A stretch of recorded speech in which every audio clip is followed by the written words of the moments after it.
Para un profesional de redes, el saber codificar es de suma importancia. Todo lo que hagan como profesional de salud va a influir en lo que las patologías vayan a hacer a nivel mundial. Lo que ustedes codifiquen, como hemos hablado en otras oportunidades, se va a clasificar después para saber si hay endemias, si hay pandemias. Entonces, codificar bien es importante para ustedes. En el día de hoy vamos a hacer patologías variadas, no todas de un capítulo. La codificación de enteritis debido a salmonela. Cuando hablamos de la salmonela como enfermedad, se le dice salmonelosis y sus principales síntomas van a ser una diarrea acuosa, que quiere decir que es muy líquida, mucho malestar general, cólicos abdominales, vómitos, dolores de cabeza, algunas veces hay fiebre, algunas veces también hay escalofrío y sangre en las heces. ¿Dónde está la salmonela? ¿Dónde se encuentra ella? Ellas viven en el tracto gastrointestinal humano y de algunos animales, como el ganado, las aves de corral, las mascotas domésticas, reptiles y tortugas. En el hombre, las infecciones por el género Salmonella son comúnmente causadas por la ingestión de alimentos. ¿Cuáles son? Los productos de la carne, los huevos, la mayonesa y los productos lácteos. Por eso hay que lavar muy bien los huevos, porque la salmonela puede estar en la cáscara. Entonces hay que lavarlos. Así uno sepa que vienen de una industria muy buena, que tienen una buena manipulación. Nunca está de más, porque se puede colar una salmonela y puede traer muchos trastornos a la familia. Si la leche es no pasteurizada, también puede tener salmonela. De tal manera que si uno va un fin de semana al campo y hay vacas y uno quiere ordeñar para tener esa experiencia y ordeña y se toma un vaso de leche directo de la vaca, esas son leches que no son pasteurizadas. Entonces puede tener el riesgo de salmonela y también de tuberculosis. Se supone que el que tiene una vaca la tiene cuidada y no debe suceder eso. Pero bueno, es mejor prevenir. Las carnes mal cocidas pueden tener salmonela, por eso siempre es recomendable que la carne no tenga ninguna parte roja. Cuando ustedes van a un restaurante, los chefs siempre le dicen, ¿cómo la quiere? ¿Bien cocida, término medio o casi cruda? Porque los chefs dicen que la carne no debe estar bien cocida para que sepa bien. Es un concepto que médicamente no es correcto. ¿Por qué? Porque una carne mal cocida puede tener salmonela. Así que ustedes le dicen al chef, no, por favor, para mí, bien cocida. Si por casualidad una partecita de la carne que les toca a ustedes no está bien cocida, esa partecita no se la coman, porque si por casualidad allí está la salmonela, después van a tener todos esos síntomas que acabamos de ver en la diapositiva anterior. Si la carne se guarda en sal, porque muchas gente que no tiene nevera, todavía eso existe en el mundo, acuérdense que la mitad del mundo es pobre, o guarda su carne en sal para que se le mantenga con la sal, pero allí la salmonela puede sobrevivir, un 20% de las salmonelas sobrevive en ese medio. Entonces esa es también, aunque se guarde en sal, al comérsela hay que cocinarla bien. ¿Cuánto es el periodo de incubación desde que uno ingiere la salmonela y se desarrolla la enfermedad normalmente es entre 12 a 36 horas. Entonces, si usted comió en la noche en un restaurante y al día siguiente, en la madrugada, usted tiene unos cólicos abdominales, fiebre, calofríos, diarrea, ya a veces no se acuerda que fue, no, si yo comí todo bien, pero como son 36 horas, uno se olvida. Y otras veces es hasta 48 horas el periodo de incubación, desde que se ingiera hasta que empiezan los síntomas de la salmonelosis. Esta es otra enfermedad infecciosa, la de la Escherichia coli enteropatógena. Es muy común en los países subdesarrollados y en la población infantil, sobre todo en los menores de 1 año, porque hay la transmisión oral fecal y de varios tipos de Escherichia coli, por eso ahí dice serotipos, 26, 111, 55, 119 y 128, porque hay una clasificación sobre ellos. Después que hay esa infección que se ingiere la Escherichia coli, ella va a quedarse en el intestino, por eso les puse allí un intestino delgado. Y va a modificar las vellosidades intestinales que están en el intestino delgado. ¿Y eso qué hace? Que no vaya a haber absorción, que es la función del intestino delgado, y haya una diarrea que es muy acuosa. Hay una deshidratación rápida. El niño hay que llevarlo rápido a la emergencia para hidratarlo, porque rápidamente va a una deshidratación de la que se llama grave en la clasificación de deshidrataciones. Histológicamente, microscópicamente, es un gran negativo, es móvil, él tiene flagelos, no va a formar esporas, es termolábil, o sea que con el calor él se desaparece y va a vivir también, no solo en el intestino de los humanos, también en el de los animales.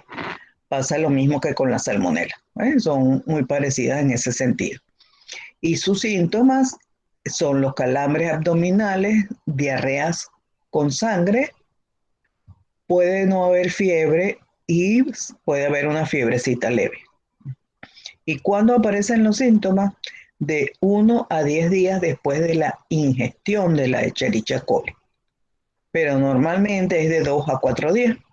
Entonces, si alguna vez hay una diarrea, hay que interrogar 4 días antes a dónde se comió para buscar el sitio donde fue la contaminación, en qué alimento.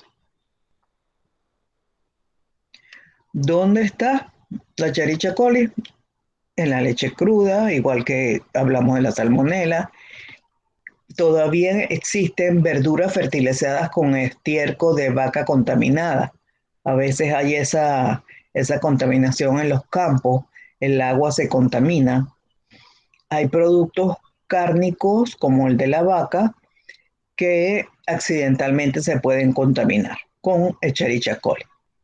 Y hay un serotipo de la Escherichia coli que es la 0157H7 que no huele mal y se ve normal.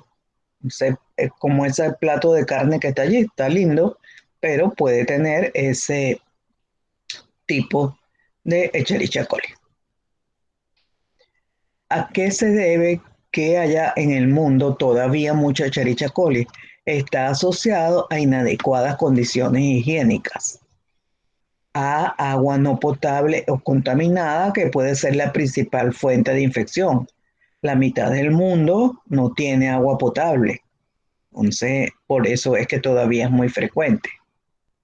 Y también alimentos cuando se venden en la vía, después de 4 horas, un alimento que está expuesto, que no está refrigerado, si hay una Escherichia coli, allí empieza a reproducirse.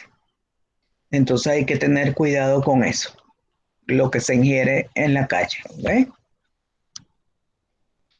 Y lo otro, que hay manipuladores de alimentos que no están capacitados, no hacen los cursos de capacitación, de salud ocupacional.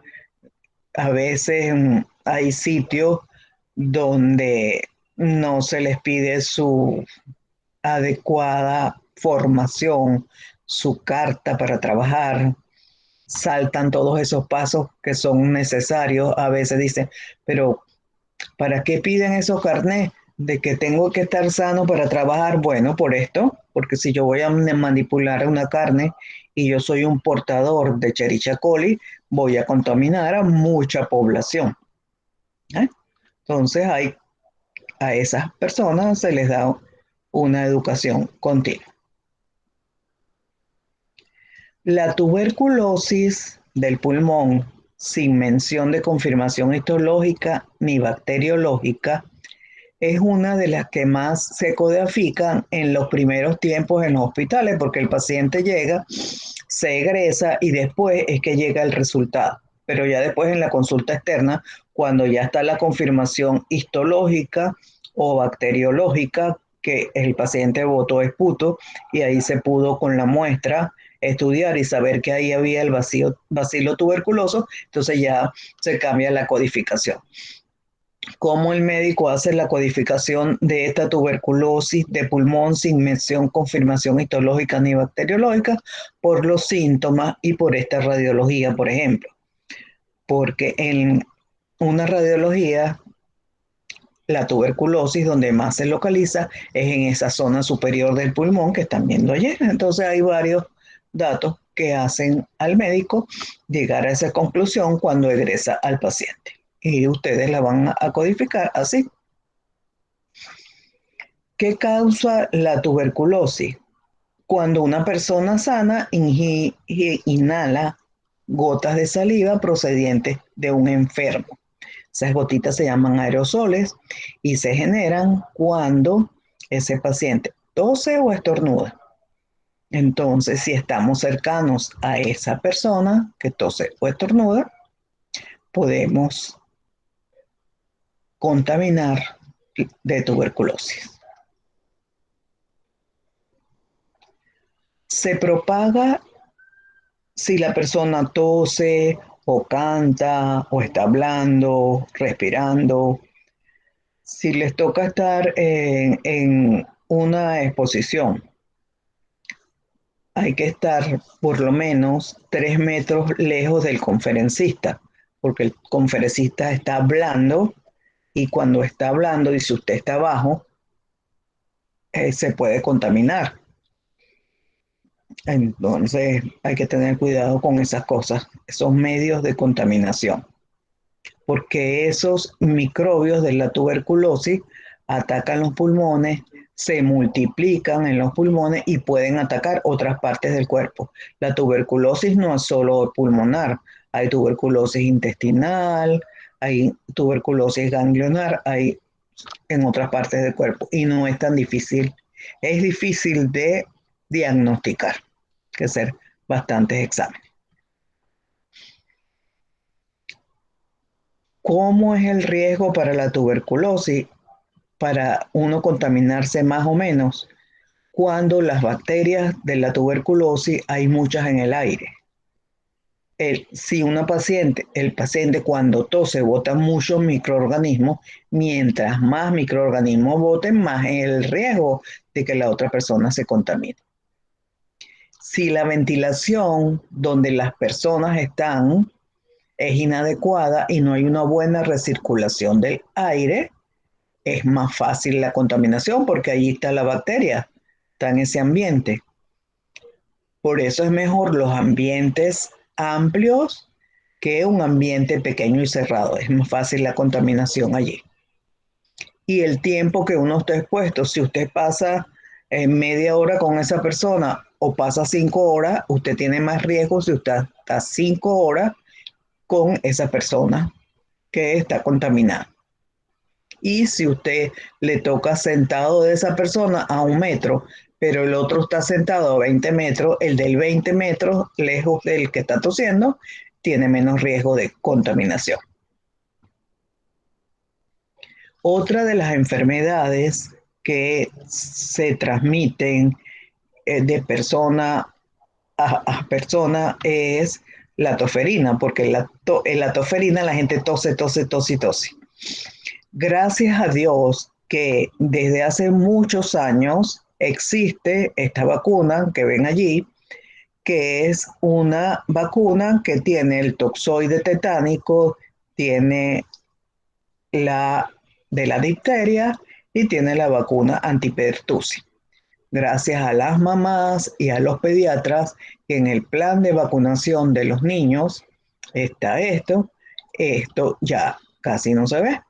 Por eso es importante que las madres no pierdan de ir al pediatra y hacer el esquema de vacunación de los niños, porque la verdad es que la toferina es una enfermedad, cuando uno ve a un niño con toferina es muy desesperante, porque da lo que dice allí, una tos convulsa, violenta e incontrolable.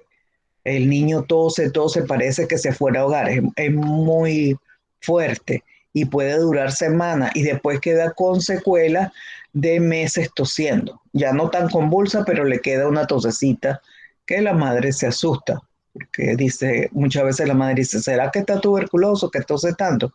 No, es que le queda de la secuela de la tuberculosis. ¿Okay? Una irritación pulmonar. No que todavía tenga toferina, sino que los bronquios quedan irritados.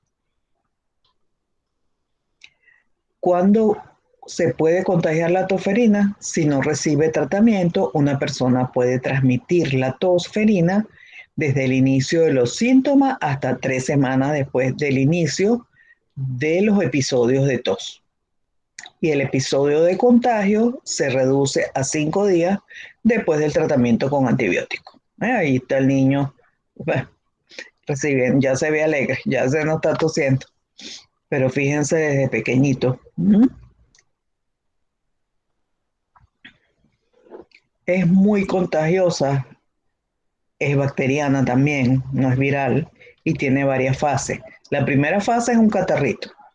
La segunda fase ya empieza una tos que es día y noche, con silbidos respiratorios como los del asma, y ya en la fase 3 que ha recibido el antibiótico, está convaleciente, bueno, queda con esa tosecita que les acabo de hablar.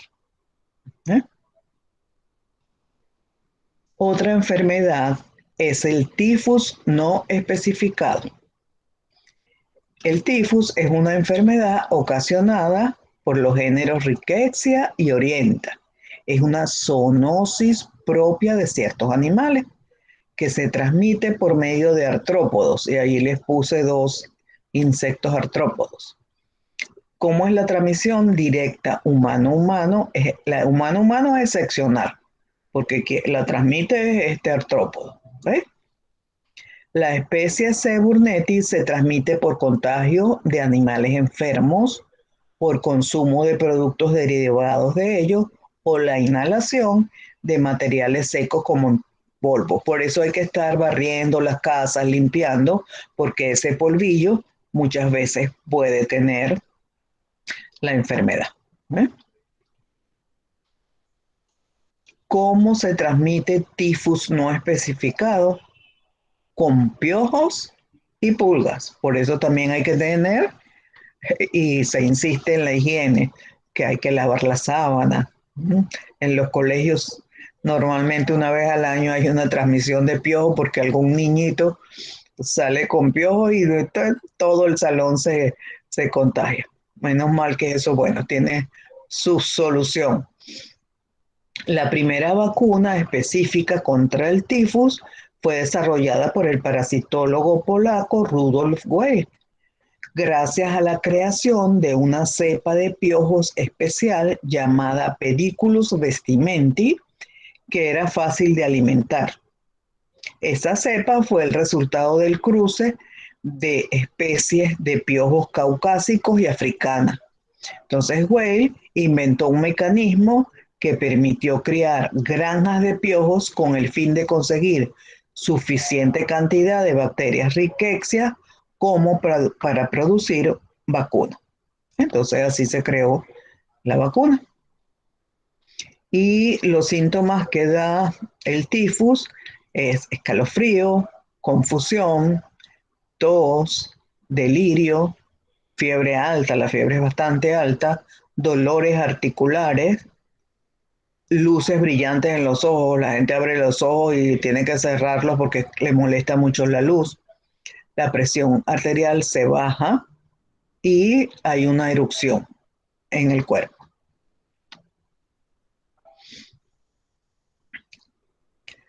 Otro, vámonos ahora para el aparato respiratorio, vámonos para las fosas nasales, la nasofaringe. Eso que ven ahí es un tumor maligno de la nasofaringe. La gente empieza con síntomas de que no siente dificultad para que le entre el aire, siente alguna molestia, se tarda en ir al otorrino y cuando va al otorrino entonces ya tiene eso que está señalado con la flecha negra, es un tumor. Le toman biopsia y bueno, se ve que es maligno y se le hace el tratamiento quirúrgico. ¿Eh? Les estoy recordando aquí la anatomía de estómago porque vamos ahorita a ver algunas codificaciones de algunas partes del tubo digestivo. Les recuerdo que el estómago tiene una parte alta que se llama fundus, la entrada al estómago desde el esófago se llama cardias, la porción vertical del estómago se llama cuerpo y la porción horizontal antro que termina en el píloro. El píloro va a ser la comunicación con el duodeno. Ya el duodeno es la primera porción del intestino delgado. Y ahí levantadito está el hígado y la vesícula. El hígado y la vesícula también pertenecen al sistema digestivo. ¿Eh? El hígado es una glándula anexa al tubo digestivo que produce bilis.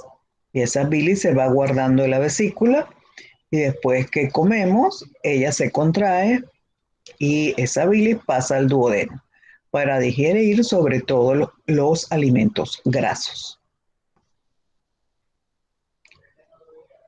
Una de las cosas a codificar es el tumor maligno del antro pilórico. Les dije que el antro es la porción horizontal, ahí la tienen marcada a la derecha, el antro pilórico. Cuando un tumor maligno está en el antro, como está cerca de la salida, produce muchos síntomas de llenazón en el paciente, que se siente lleno, que la comida le cae pesada. Entonces el gastroenterólogo le hace una endoscopia, ve la lesión, le toma una muestra y después se hace el tratamiento, que es tratamiento quirúrgico. Una de las causas de los tumores gástricos, en el 90% de los casos, es el Helicobacter pylori. El Helicobacter pylori es una bacteria. Por eso una vez al año debe hacerse un examen o en heces o en sangre para saber si uno está contaminado de Helicobacter pylori y hacerse el tratamiento. Porque si el Helicobacter pylori se acomoda en el estómago y vive feliz por más de 20 años, a los 20 años puede la persona desarrollar un cáncer gástrico. Luego del estómago viene intestino delgado, ¿verdad? Duodeno, yeyuno ilion e intestino delgado. Después viene colon ascendente, transverso, descendente, sigmoides y recto. Ese es todo el tubo, ¿verdad? El orificio de salida es el ano. Aquí están viendo el que está en morado en el esquema, es el colon transverso. Y lo que están viendo a la derecha es una colonoscopia. En esa colonoscopia se está viendo una lesión. El gastroenterólogo hace la colonoscopia cuando ve esa lesión, toma muestras, ahí están viendo la pinza.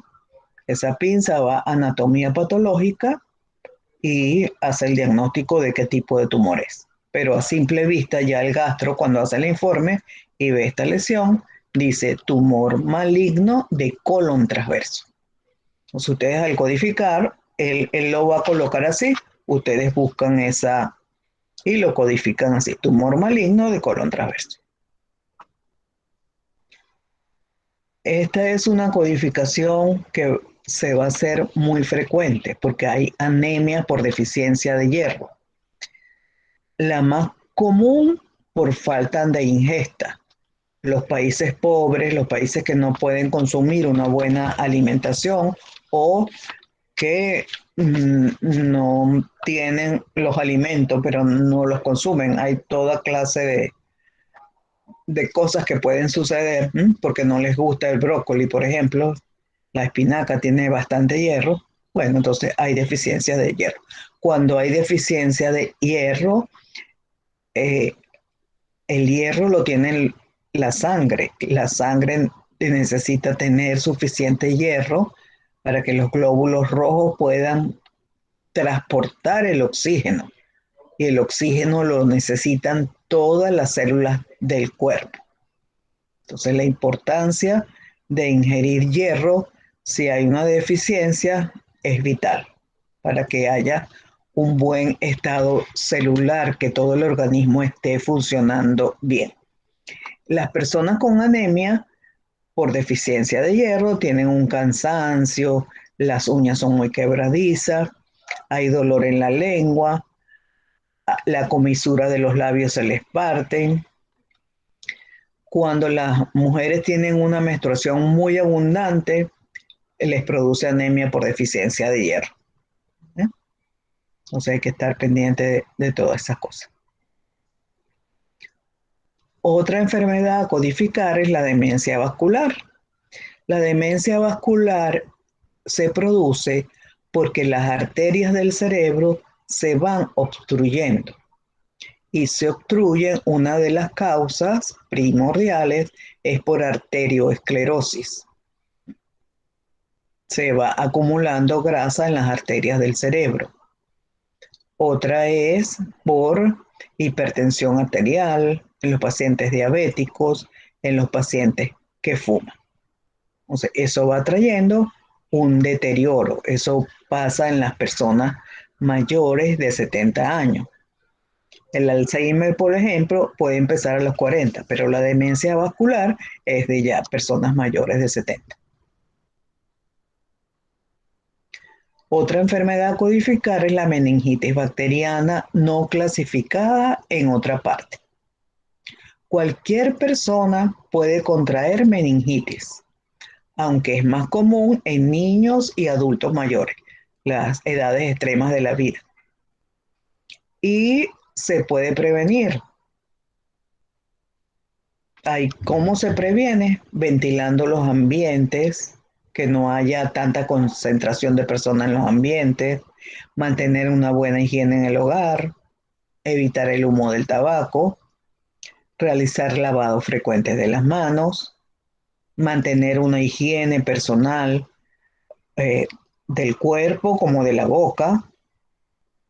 Si se tose, hay que cubrirse la boca y la nariz, evitar el intercambio de saliva. A veces los niños se les cae el chupete, el chupón al suelo y la mamá lo limpia con un trapito y se lo vuelve a meter. Unas cosas increíbles. Eso no se debe hacer. Y bueno, hay que evitar el contacto con personas resfriadas. Por eso, cuando una persona está resfriada, debe incapacitarse 3 días y volver al trabajo ya al cuarto día. Entonces debe ir al médico para que le dé la incapacidad y vuelva al cuarto día, porque si no, va a contaminar a todos sus compañeros de trabajo. Otra enfermedad a codificar es la blefaritis. La blefaritis es la inflamación del párpado. ¿Eh? Se pone roja, eso duele. Eh, con la moda de las pestañas postizas, esto se ha incrementado. Esto existió en los años 70, que también hubo esa moda, y bueno, desde hace unos 3 años que está de nuevo esta moda, esto vuelve a incrementarse. Entonces, el que use pestañas postizas tiene que lavarse las manos antes de retirárselas, tener el envase limpio donde las coloca y volver a lavarse bien las manos cuando se las vuelva a colocar para evitar esta blefaritis. A veces es tan severa que la gente pierde parte del párpado. Otra a codificar es otitis externa sin otra especificación. Esta es muy común en los niños, se adquiere mucho en las piscinas. Puede haber secreción y al niño le duele detrás de la oreja. Se llama la mastoides del hueso temporal. Entonces, y llora, si un bebé llora, llora, llora. Ese no se ha metido en piscina, pero le da por otra causa la otitis. Otra enfermedad a codificar es la artritis reumatoide. La artritis reumatoide es una forma de artritis que causa dolor, causa inflamación, rigidez, pérdida de la función de las articulaciones. Puede afectar cualquier articulación, inclusive todas. Hay una que es generalizada. La gente empieza a los 40 años con las manos y porque es una enfermedad inmunológica y termina a los 60 con todas las articulaciones deformadas. Cuando ustedes ven a una persona con las manos así, que es uno muy frecuente verla, con esa desviación en los dedos, eso es una artritis reumatoide.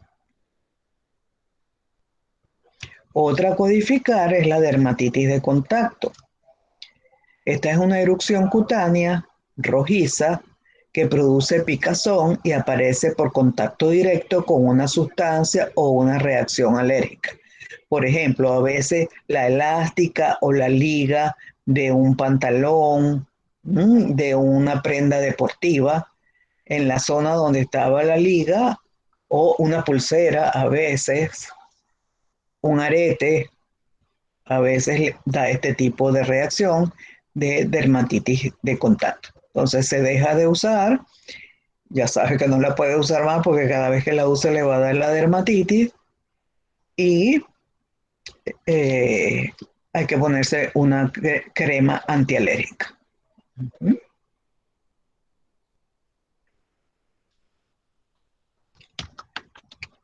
Los felicito, son muy buenos alumnos, sigan así, Panamá y el mundo los necesitan.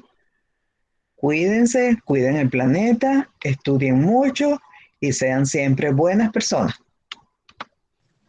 Muchas gracias, profe. Gracias a usted por todo. A la orden.